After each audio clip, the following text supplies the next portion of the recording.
The Sunshine Tour was back with an exciting visit across South Africa's eastern border to Eswatini Golf and Country Club, the new home of the FNB Eswatini Challenge, which is perfectly located within the Eswatini Valley.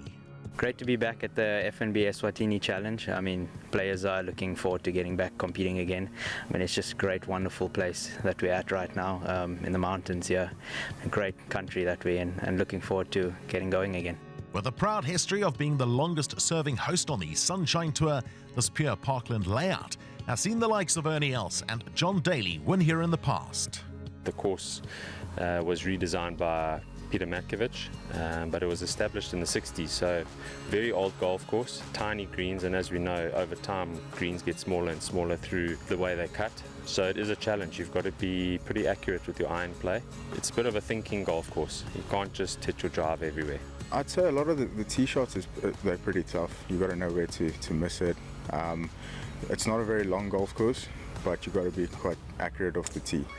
The FNB Eswatini Challenge provides an opportunity to grow the game and gives local talent the chance to compete alongside the best players on the Sunshine Tour. Having so many players coming here is showing that the FNB Challenge is indeed coming up to be one of the pinnacles of golf tournaments in Eswatini. And if we look at what we've done to try and encourage that more as well, is besides the prize money that we work with our partner Sunshine Tour, we've additionally put in a kitty separately just to encourage our Eswatini players. But the other one is also focusing together with the Golf Union of Eswatini to focus on golf development at root level. And you'll see us working with Sunshine Tour to make sure that we uplift the game even to a high level. Swaziland doesn't necessarily have a very strong professional golf population, so when a huge event like this comes around and the whole of the city gets buzzing about it, a lot of parents, start considering that one day they might have a Tiger Woods of their own. So it truly provides a lot of the development with a goal to work towards a future, an avenue for a career. What a great opportunity it is. We have been working tirelessly from our end, just sort of in and out here. FNB's provided us with a platform to practice for free and the rest of it.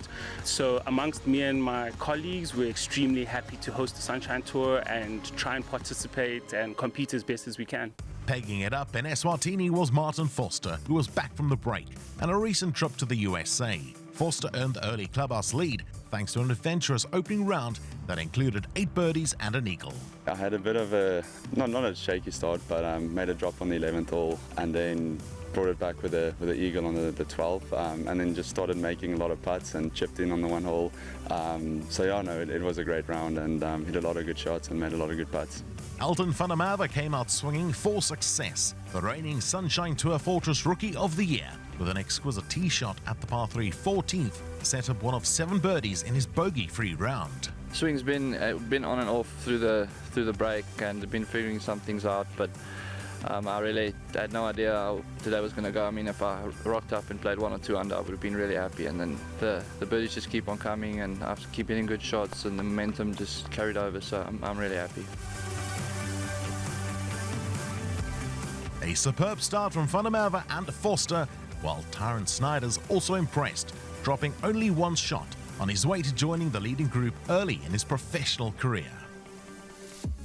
Having had time to reflect and recharge, the players were back for the second round of the FNB Eswatini Challenge. And with skies lifting, the Sunshine Tour's resumption gathered momentum. Last season's PGA Championship winner Pieter Moolman carved out an impressive 5 under 67 and took his tournament tally to 11 under.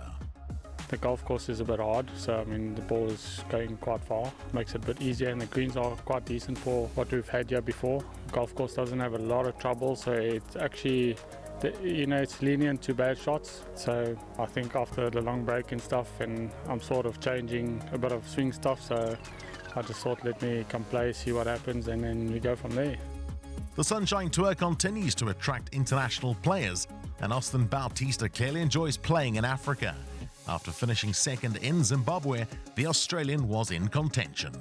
It is really important to travel internationally and to make sure that your game can, stand up to the rest of the countries that you play in, because eventually you'll have to leave your home country and you'll have to, find out what those courses are like. And I've been doing that since I was young, so if you can't find your game on other courses, you'll struggle. Alan John, who is profoundly deaf, moved to 11 under. The German previously played on the Hotel Planner Tour and is competing on the Sunshine Tour after earning his card through qualifying school. It's quite nice to have a day like this. Yesterday was great, today clean card, 6 birdies. Pretty happy with that actually. South Africa's Michael Hollick made a significant move in the Kingdom of Eswatini, where a win was on his radar.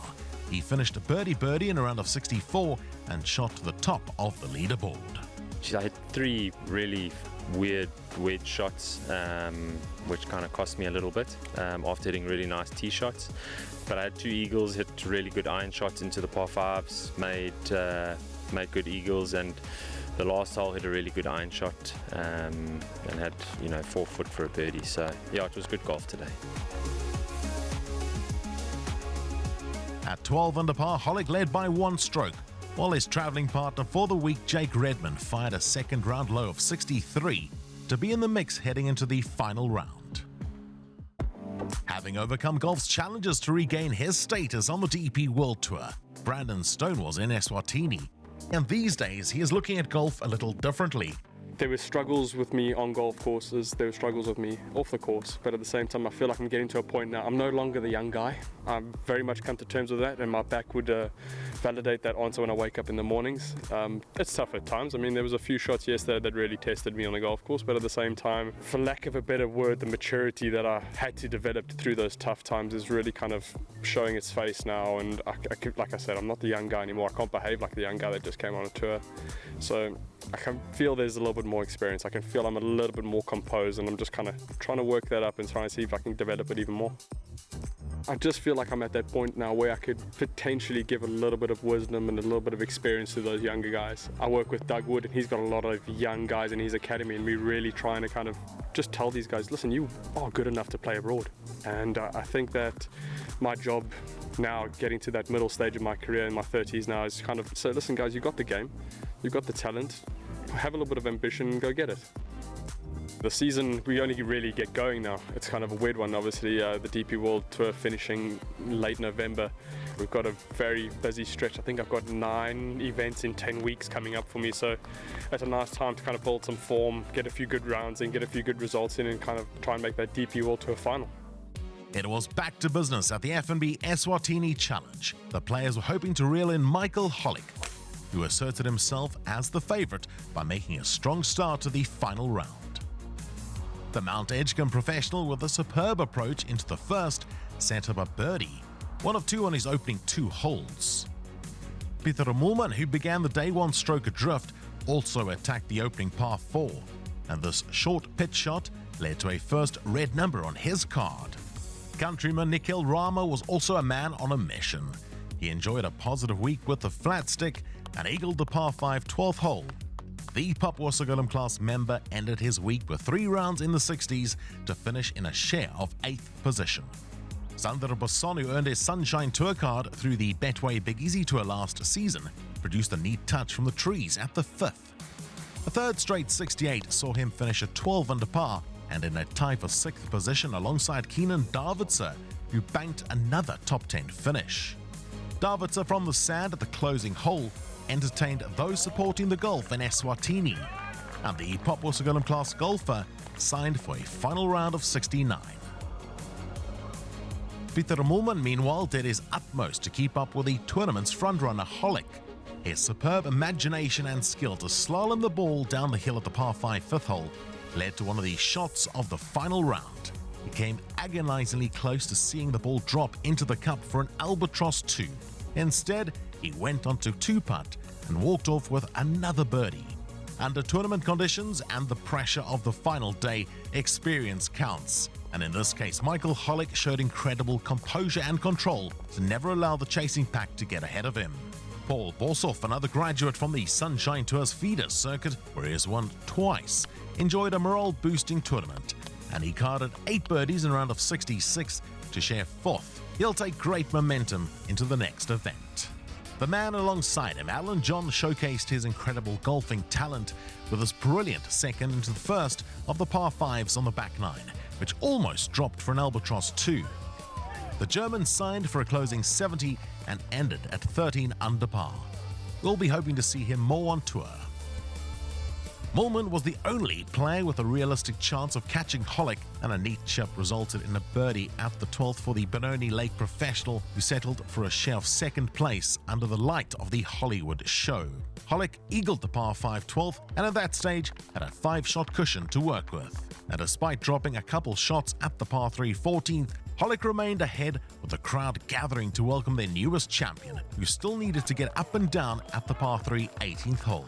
And following a wonderful chip that needed a surgeon's touch, Hollick closed the door on a dialed-in display and came away with a 2-shot victory at the 4th edition of the FNB Eswatini Challenge. Hollick ended last season in the same way he started it, with a victory. And the 38-year-old is now a 4-time winner on the Sunshine Tour. You know, after winning one so many years ago, and time goes on, you kind of think, well, I don't know if you'll ever win another one. Now it's been 3 in about, 18 months or so, and there's obviously the chance to go and play a bit in Europe, so I'm really looking forward to that. Yeah, I don't know, we'll see what doors open. You know, I'm hoping for big stuff. I want to play at the highest level, so we'll see where we go from here. With the win, Hollick moves into 6th position on the Courier Guy Order of Merit standings, which rewards Sunshine Tour professionals with life-changing incentives at the end of the campaign. From all of us here in the Kingdom of Eswatini, congratulations to Michael Hollick, who shone in the Valley of Heaven. We'll see you next in Paris on the Sunshine Tour.